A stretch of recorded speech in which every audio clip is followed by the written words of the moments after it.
जय हिंद दोस्तों, आप सभी का अपने YouTube channel ASK teaching temple में स्वागत है। आज का यह वीडियो अति महत्वपूर्ण होने वाला है उन सभी मित्रों के लिए जो मित्र LT हुई एंड आपका GIC हुआ एंड आपका BO एग्जाम की तैयारी कर रहे हैं। उन सभी के लिए वीडियो महत्वपूर्ण होने वाला है। आज की इस वीडियो में हम डिस्कस करने वाले हैं उत्तर प्रदेश लोक सेवा आयोग राजकीय इंटर कॉलेज जो LT यानी UPPSC LT ग्रेड की परीक्षा हुई थी 2018 में सामान्य GS यानी सामान्य अध्ययन यानी GS का व्याख्या सहित हल प्रश्न पत्र को सॉल्व करने वाले हैं जो 30 नंबर के LT में GS के प्रश्न पूछे जा रहे हैं एंड GIC में आपका 40 नंबर का प्रश्न पूछा जाता है। जल्द ही उसका भी वीडियो इस चैनल के थ्रू आपको देखने को मिलेगा एंड BO का भी जल्द मिलेगा। प्रीवियस ईयर क्वेश्चन पेपर यानी PYQ सॉल्व करेंगे डिटेल एनालिसिस के साथ। तो आप सभी वीडियो क्लास तक बने रहिए। आइए स्टार्ट करते हैं आज का इस वीडियो को। आइए दोस्तों, पहला ही प्रश्न देखते हैं LT के लिए जो 2018 में प्रश्न बना है। निम्नलिखित में से किस ग्रंथ में कहा गया है कि वे जो संस्कृत भाषा शुद्ध नहीं बोल सकते, कौन संस्कृत भाषा शुद्ध नहीं बोल सकते उन्हें मलेच्छ कहा गया। तो इसका राइट आंसर क्या हो जाएगा? 4 ऑप्शन दिए गए हैं। इसका राइट आंसर हो जाएगा दोस्तों शतपथ ब्राह्मण। जो महत्वपूर्ण होंगे, अति महत्वपूर्ण जो तथ्य होंगे उसी पर हम डिस्कस करते हुए चलेंगे। 30 प्रश्न हैं टोटल इसमें LT में एंड GIC में आपके 40 प्रश्न हैं GS के जो सामान्य अध्ययन के PYQ हैं। तो आइए इसे सॉल्व करते हैं। शुक्ल यजुर्वेद के ब्राह्मण जो ग्रंथ हैं शतपथ ब्राह्मण में इस कथन का उल्लेख है कि जो संस्कृत भाषा नहीं बोल सकते उन्हें मलेच्छ कहा जाता है। या जो याज्ञवल्क्य द्वारा रचित ब्राह्मणों में ग्रंथों में इसमें इसे सर्वाधिक प्रमाणिक माना गया है। शतपथ ब्राह्मण के अनुसार सृष्टि के प्रारंभ में ब्राह्मण के 2 रूप थे। इतना कुछ नहीं जानना है दोस्तों। जो महत्वपूर्ण जो इससे रिलेटेड है नेक्स्ट एग्जाम में जो अभी हाल ही में इसका फॉर्म फिलअप हुआ है इसके एग्जाम में प्रश्न बन सकते हैं, तो वहीं पर हम डिस्कस करेंगे। आएंगे आगे अगले प्रश्न की तरफ मूव करेंगे। अगला प्रश्न क्या कह रहा है एग्जाम के पॉइंट ऑफ व्यू से? सूची 1 सूची 2 को मिलाना है। आप लोग देख सकते हैं सूची 1 में क्या कहा है, सूची 2 में चंद्रगुप्त प्रथम किससे संबंधित? दत्ता देवी, समुद्रगुप्त, कुमेर नागा एंड चंद्रगुप्त द्वितीय, कुमार देवी एंड कुमारगुप्त प्रथम यानी अनंत देवी। इसको आप लोग को मिलान करना है। इसका राइट आंसर क्या हो जाएगा? सी इज द राइट आंसर है। 3 1 2 4 आपका पहले का तीसरा हो जाएगा कुमार देवी एंड नेक्स्ट है समुद्रगुप्त का पहला दत्ता देवी एंड नेक्स्ट हो जाएगा दूसरा थर्ड का दूसरा कुबेर नागा, कुमारगुप्त का तीसरा आपका कौन सा हो जाएगा? चौथा यानी आपका अनंत देवी, कुमारगुप्त प्रथम का। आइए से समझ जो भी तथ्य बनते हैं यहाँ से आप लोग देख लेते हैं हम सब। ये रहा आपका पहला चंद्रगुप्त प्रथम कुमार देवी हैं, समुद्रगुप्त दत्ता देवी एंड नेक्स्ट चंद्रगुप्त द्वितीय कुमेर नागा एंड कुमारगुप्त प्रथम अनंत देवी हैं। इससे संबंधित आइए थर्ड प्रश्न की तरफ मूव करते हैं। अगला प्रश्न क्या कह रहा है एग्जाम के पॉइंट ऑफ व्यू से? आइए इसे भी समझते हैं। अर्थशास्त्र जो पुस्तक है के संदर्भ में निम्नलिखित में से कौन सा कथन सही है? आप लोग 2 कथन यहाँ से पढ़ सकते हैं। यह भारतीय राज शासन के संबंध में उपलब्ध प्राचीनतम उत्कृष्ट रचना है एंड नेक्स्ट है इस पुस्तक में मौर्य साम्राज्य तथा शासन तंत्र का कोई उल्लेख नहीं किया गया है। अभी तक के दोनों तथ्य सही हो रहे हैं। आइए लास्ट थर्ड तथ्य देख लेते हैं। अगला क्या कह रहा है? ये दोनों तथ्य सही है कि गलत आपको ये बताना है। नीचे लिखा है ना, नीचे दिए गए कूट का प्रयोग कर सही उत्तर का चुनाव करना है। सी इज द राइट आंसर। दोनों तथ्य सही हैं। जो कौटिल्य द्वारा रचित अर्थशास्त्र भारतीय राज शासन के संबंध में जो इनकी प्राचीनतम रचना है, इस ग्रंथ में 15 अधिकरण हैं तथा 180 प्रकरण हैं। इसके अधिकरणों में नागरिक प्रशासन एंड दीवानी, फौजदारी, कानूनी, सभासदों एवं सप्तांग सिद्धांत का वर्णन मिलता है। कुछ इंपॉर्टेंट तथ्य हैं, हम जैसा कि हमने पहले कहा है डिस्कस करते हुए चलेंगे। जो अति महत्वपूर्ण एग्जामों में बनने लायक प्रश्न होंगे उन्हीं पर हम डिस्कस करते हुए चलेंगे बारी बारी। आएंगे आगे। चौथा प्रश्न देखते हैं एग्जाम के पॉइंट ऑफ व्यू से ये क्या कह रहा है। चौथा प्रश्न है इनमें से किसने दिल्ली को विश्व के उत्कृष्टता शहरों में से एक के रूप में बताया था? इब्न बतूता, अलबरेनू, फरिश्ता, अबुल फजल। तो आपका राइट आंसर हो जाएगा ए। इब्न बतूता ने बताया था उत्कृष्ट नगर शहर किसे? दिल्ली को।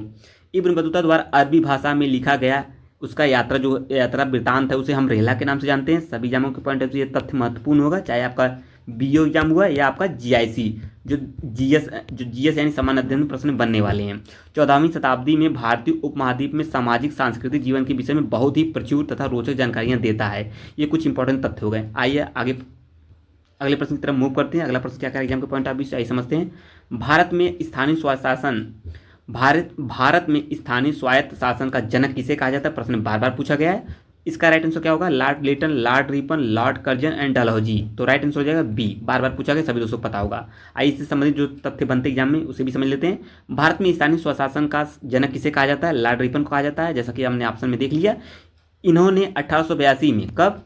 1882 में, यानी 1882 में एक प्रस्ताव पारित कर स्थानीय शासन के लिए निम्न प्रावधान किए थे। कौन कौन से प्रावधान थे यहाँ पे देखिए मेंशन किया गया, आप लोग पढ़ सकते हैं इस चीज़ों को। आइए हम आगे बढ़ते हैं, अगले तथ्य की तरफ मूव करते हैं दोस्तों। अगला तथ्य क्या कह रहा है, आइए समझते हैं उसे भी।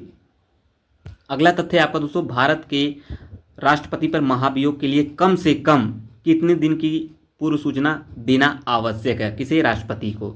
महत्वपूर्ण प्रश्न है और पूछा भी गया, बार बार पूछा गया, तो आप लोग को इसका राइट आंसर पता ही होगा। तो इसका राइट आंसर क्या हो जाएगा दोस्तों? इसका राइट आंसर है आपका बी, यानी 14 दिन पहले। 14 दिन पहले उसे सूचना देना आवश्यक है। आइए आगे बढ़ते हैं, अगले तथ्य की तरफ मूव करेंगे। एलटी में टोटल 30 प्रश्न हैं दोस्तों। व्याख्या सहित हम हल प्रश्न देख रहे हैं, हल प्रश्न पत्र को। आइए देखते हैं, जो अभी मैंने ऊपर आंसर पढ़ा है, यानी प्रश्न पढ़ा है, उसका ये व्याख्या हो गया। भारत के राष्ट्रपति पर संविधान का उल्लंघन करने पर महाभियोग चलाकर उसे पद से हटाया जा सकता है। महाभियोग के आरोप संसद के किसी भी सदन में 1/4 सदस्यों के द्वारा पारित करना होता है। यहाँ पे देखिए सभी चीज़ें मेंशन की गई, इस चीज़ को आप लोग देख सकते हैं। एंड नेक्स्ट प्रश्न क्या होगा, आइए आगे बढ़ते हैं, अगले तथ्य की तरफ मूव करेंगे। अगला तथ्य क्या कह रहा है, भारत में किसी राज्य के राज्यपाल को पद और गोपनीयता की शपथ कौन दिलाता है? भारत का राष्ट्रपति।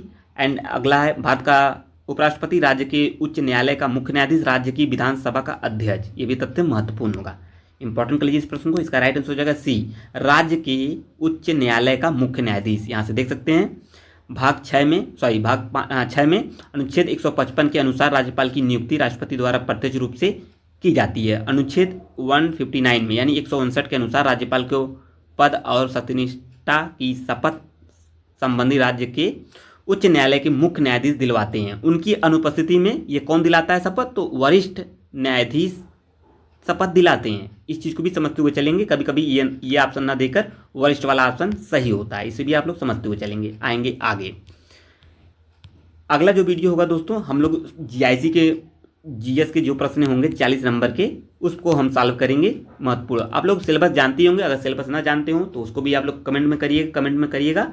सिलेबस पर हम ही एक बार चर्चा कर लेंगे सभी चीज़ों को, चाहे जीआईसी बीओ हुआ या एलटी जीआईसी का सिलेबस हुआ, एक बार आप लोग जरूर कमेंट में मेंशन करिएगा। उस पर भी एएस के टीचिंग टेम्पल के द्वारा वीडियो बना दिया जाएगा। हमारे संविधान के किस भाग में पंचायती राज के 3 सोपानों की व्यवस्था की विवेचना की गई है, विवेचन किया गया है? तो ये आप 4 ऑप्शन देख सकते हैं, किस में किया गया है? ए, यानी आपका भाग वाले ए इज द राइट आंसर है। यहाँ पे देख सकते हैं सभी चीज़ें, 3 सोपानों की व्यवस्था का विवेचन किया गया है। त्रिस्तरीय या 3 सोपानों वाले जो पंचायती राज बलवंत राय मेहता समिति जो 1957 की सिफारिश का परिणाम था। ये भी इंपॉर्टेंट तथ्य पूछा गया है। ये किसके द्वारा आया था? बलवंत राय मेहता समिति के द्वारा। ये कब पारित किया गया था? 1957 में। किसका परिणाम था? 1957 में बलवंत राय मेहता समिति। आप लोग जान सकते हैं, इसका ट्रिक भी है, आप ट्रिक क्या कहते हैं, कॉन्सेप्चुअल ट्रिक भी समझ सकते हैं। इसका तीन है, बलवंत राय मेहता, तो ये 3 है, इसे क्यों जानते रहेंगे, आएंगे आगे।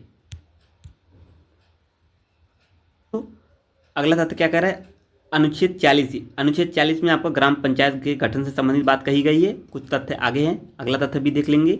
अगला तथ्य क्या है, यह अनुच्छेद राज्य की नीति निर्देशक सिद्धांतों का एक हिस्सा है। 24 अप्रैल 1993 को 73वें संविधान संशोधन अधिनियम 1992 के द्वारा भारत के संविधान में एक नया खंड जोड़ा गया था, जैसा कि आप लोग लिखा गया है, यहाँ से समझ सकते हैं। इसी अधिनियम द्वारा संविधान में एक नई अनुसूची 11 जोड़ी गई थी। इस चीज़ को समझते हुए चलेंगे। ये कुछ तथ्य हो गए। आइए नेक्स्ट प्रश्न की तरफ मूव करते हैं। अगला प्रश्न क्या कह रहा है एग्जाम के पॉइंट ऑफ व्यू से, आइए समझते हैं। निम्नलिखित में से किस राज्य में तेल शोधनशाला नहीं है? गुजरात में, केरल में, छत्तीसगढ़ में और पश्चिम बंगाल में। तो राइट आंसर इसका हो जाएगा सी, छत्तीसगढ़ में। यहाँ पे आप लोग देख सकते हैं, केवल छत्तीसगढ़ राज्य में तेल शोधनशाला नहीं है। एंड आगे आइए, गुजरात के जामनगर, कोयली तथा वाडिनर में, पश्चिम बंगाल के हल्दिया तथा केरल में कोच्चि में तेल शोधनशाला हैं। ये सभी हैं, कहाँ नहीं है? छत्तीसगढ़ में नहीं है। आएंगे आगे। निम्नलिखित में से कौन सी नदी ऑस्ट्रेलिया में नहीं बहती? Hunter river, Flinders river, orange river, Gilbert river. तो सी इज द राइट आंसर है orange river. Hunter river, Flinders river तथा गिलबर्ट रिवर ऑस्ट्रेलिया की प्रमुख नदियां हैं, जबकि ऑरेंज नदी यह दक्षिण अफ्रीका की सबसे लंबी नदी है। यह लेसेसो देश जो ड्रैकेंसबर्ग पर्वत श्रेणी से निकलती है और दक्षिण अफ्रीका से होते हुए अटलांटिक ओशियन में मिल जाती है। ये उसके कुछ तथ्य हो गए। आएंगे आगे। अगला यानी 11वां क्वेश्चन क्या कह रहा है, निम्नलिखित में से किस राज्य में 2011 की जनगणना जो हुई है, जनसंख्या का ह्रास अभिलिखित हुआ है, किसमें, सी में, नागालैंड में। यहाँ से आप लोग देख सकते हैं सभी चीज़ों को। ठीक है, आएंगे आगे बढ़ेंगे। अगला तथ्य क्या कहता है, आइए देखेंगे। ये भी प्रश्न महत्वपूर्ण होगा, माल्थस से प्रश्न सभी एग्जामों में बना हुआ है, तो आप लोग इसे मेंशन कर लेंगे। माल्थस के अनुसार निम्नलिखित में से कौन सा जनसंख्या नियंत्रण में सर्वाधिक प्रभावी है। तो देखिए, आइए, युद्ध है, आपदा है, जन नियंत्रण, सामाजिक बुराई, सी इज द राइट आंसर, जन नियंत्रण है। यहाँ से आप लोग इसका तथ्य भी देख सकते हैं। नेक्स्ट है, प्रश्न बना है इनसे, तो आप लोग इसे आसानी से तैयार कर लीजिए। नेक्स्ट, निम्नलिखित में से कौन सा एक जियोम नहीं है, रेगिस्तान, घास का स्थल एंड पारिस्थितिकी तंत्र, टुंड्रा। तो राइट आंसर इसका हो जाएगा पारिस्थितिकी तंत्र, सी इज द राइट आंसर है। बायोम या जियोम पारिस्थितिकी तंत्र का ही एक प्रमुख भाग है। इसके अंतर्गत वनस्पति एवं जीवों के समस्त क्रियाशील समूह शामिल किए जाते हैं। किसमें, बायोम में। किसी प्रदेश की जलवायु, मिट्टी आदि कारकों के सामंजस्य स्थापित कर जो जटिल जैव समुदाय विकसित होता है उसे ही हम बायोम कहते हैं दोस्तों। जीवों के द्वारा जो जलवायु हुआ, मिट्टी हुआ, जो आदि कारक होते हैं आपस में समन्वित एवं जो सामंजस्य स्थापित करते हैं एक दूसरे के प्रति, उसी को हम बायोम कहते हैं दोस्तों। अब बायोम के अंतर्गत तंत्र, जो निम्नलिखित तंत्र शामिल किए जाते हैं, उसमें हम देख सकते हैं सदा हरित वन बायोम, पर्णपाती वन बायोम, सामाना है, घास का स्थल बायोम है, मरुस्थलीय रेगिस्तान बायोम है, टुंड्रा बायोम है। इस प्रकार के बायोम होते हैं। ठीक है, आएंगे। इस प्रकार के जो पारिस्थितिक तंत्र बायोम नहीं है, बल्कि किसी बायोम के एक भी प्रकार का पारिस्थितिक तंत्र है। ये कुछ तथ्य हो गए। आएंगे आगे।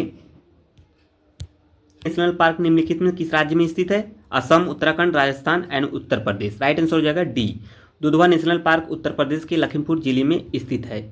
यह उत्तर प्रदेश का एकमात्र नेशनल पार्क है। राष्ट्रीय परिवार स्वास्थ्य सर्वेक्षण के चतुर्थ चक्र में के अनुसार वर्तमान में TFR कुल प्रजनन दर बच्चे प्रति महिला कितना है, ए है, यानी 2.2 है। इसको भी समझते चलेंगे और करेंट से कोरिलेट भी कर लेंगे। आएंगे आगे। अगला तथ्य क्या बनेगा, 16वां प्रश्न क्या कह रहा है। 16वां प्रश्न क्या है, निम्नलिखित जनगणना वर्षों में से किसे भारत महाविभाजन का वर्ष के रूप में जाना जाता है। ये तथ्य महत्वपूर्ण और बार बार प्रश्न रिपीट हुआ है। PYQ सॉल्व करने का यही सबसे महत्वपूर्ण तरीका होता है दोस्तों। पर अगर इसे आप सही ढंग से एनालिसिस के रूप में अगर सॉल्व करते हैं तो कई प्रश्न एज इट आपको एग्जाम में देखने को मिल ही जाते हैं, और साथ ही साथ उससे जो अगर तथ्य को भी आप लोग समझते हुए चलेंगे तो भी प्रश्न यहाँ से मिल ही जाते हैं। आएंगे आगे। इसका राइट आंसर हो जाएगा बी, 1921 में भारत में पहली बार आंशिक जो जनगणना हुई थी, इसकी शुरुआत हुई थी 1872 में, 1872 में, जो किसके द्वारा किया गया था, लॉर्ड मेयो के द्वारा, गवर्नर लॉर्ड मेयो के द्वारा शासनकाल में हुआ था। किंतु नियमित और प्राधिकृत जनगणना का जो श्रेय है इससे किसे जाता है, लॉर्ड रिपन को जाता है, जिन्होंने 1881 में यह कार्य किया था। दोनों तथ्य इंपॉर्टेंट है। भारत की जनगणना में 1911 से 1921 तक की जो जनसंख्या वृद्धि दर न्यूनतम थी, इसलिए वर्ष 1921 यानी 1921 की जो जनगणना वर्षों में से भारत की जो जनगणना है उसे महाविभाजक वर्ष के नाम से भी कहा जाता है या जाना जाता है। ये तथ्य इंपॉर्टेंट है। आएंगे आगे। SRI विधि संबंधित है किससे, ये धान से संबंधित विधि है। कौन सी विधि है, धान से संबंधित विधि है। आप लोग देख सकते हैं यहाँ से। एंड 18वां प्रश्न क्या कह रहा है, आइए इसे भी देखते हैं।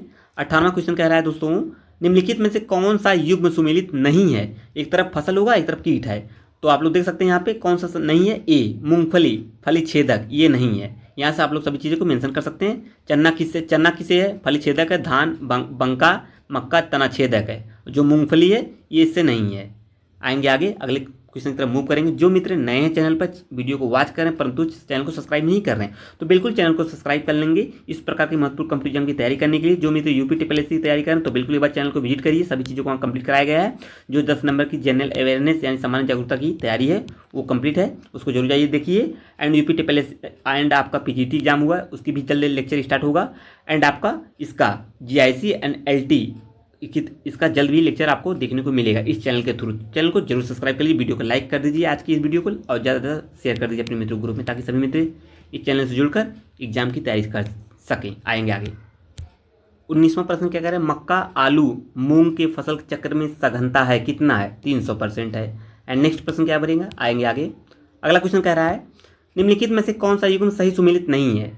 यहाँ से देख सकेंगे मूंगफली है, कौशल है, सरसों, वरदान, अलसी, चमत्कार एंड चना, उदय। एक तरफ फसल है, दूसरी तरफ उसकी प्रजाति है, तो सी इज द राइट आंसर। अलसी चमत्कार से संबंधित नहीं है, तो प्रश्न विकल्पों में जो कौशल मूंगफली की प्रजाति, वरदान सरसों की प्रजाति, उदय चने की प्रजाति, जबकि जो चमत्कार अलसी की प्रजाति नहीं है। अलसी की प्रजातियाँ उपास्था हैं, अभिनव हैं, अभिषेक हैं, F1 है, AFDR अग्नि रेखा हैं।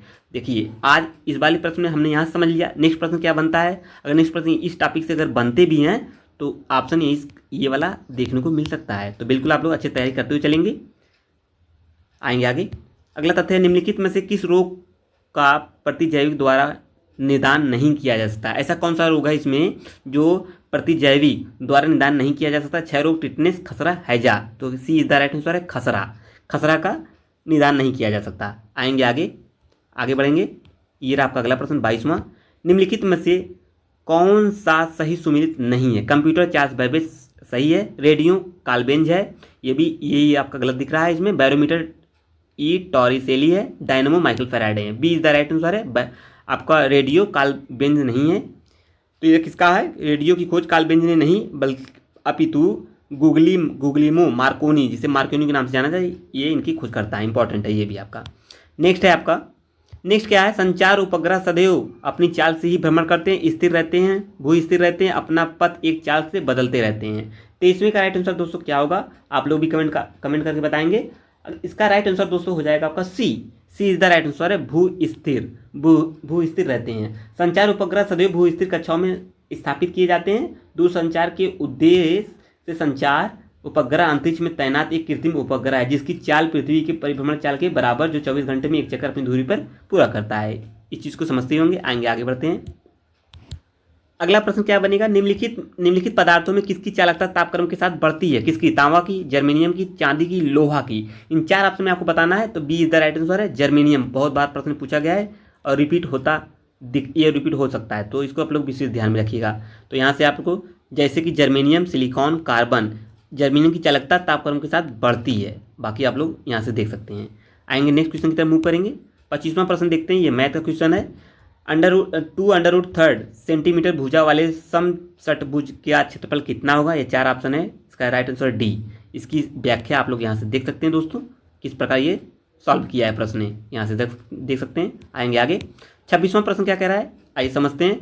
यदि ये प्रश्न है मैथ का, तो कह रहा है इसका मान होगा, कितना मान होगा। तो इसका राइट आंसर दोस्तों हो जाएगा कितना, 26 का राइट आंसर दोस्तों क्या होगा, 26 का राइट आंसर हो जाएगा आपका डी, 7/8।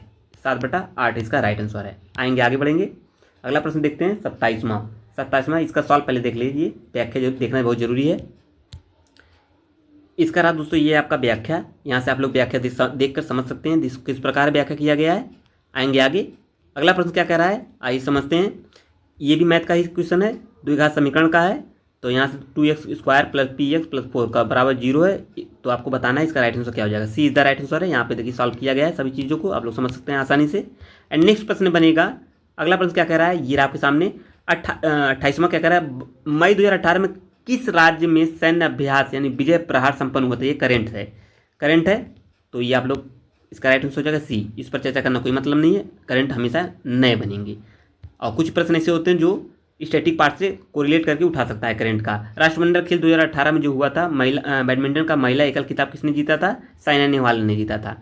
एंड लास्ट प्रश्न है इस टॉपिक का, यानी UPPSC LT ग्रेड जो 2018 में जो परीक्षा हुआ था किसका, GS का, जो 30 नंबर प्रश्न पूछे गए थे। आज का वीडियो लास्ट समाप्त होता है इसी लास्ट प्रश्न पर।